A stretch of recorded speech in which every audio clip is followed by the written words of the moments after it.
Bonjour à tous.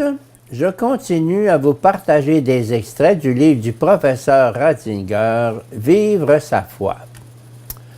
22 décembre, la puissance de Dieu dans la faiblesse de l'enfant.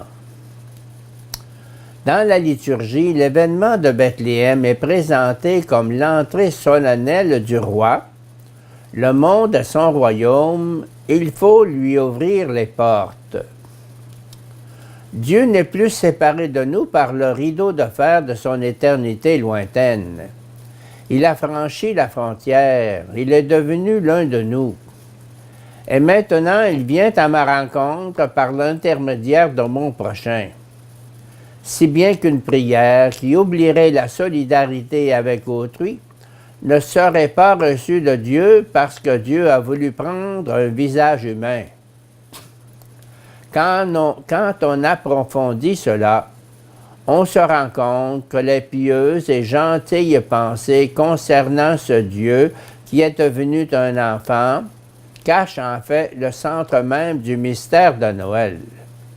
Ce qui est en cause ici, c'est un élément essentiel du christianisme.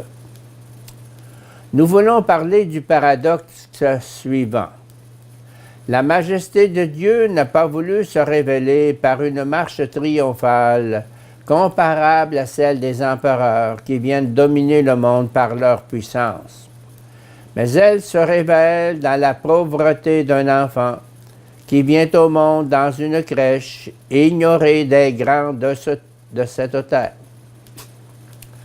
La faiblesse d'un enfant devient l'expression spécifique de la toute-puissance de Dieu. Dieu ne déploie pas d'autre force que la puissance silencieuse de la vérité et de l'amour. La miséricorde salvatrice de Dieu a voulu d'abord nous atteindre au moyen de la faiblesse sans pareille d'un enfant.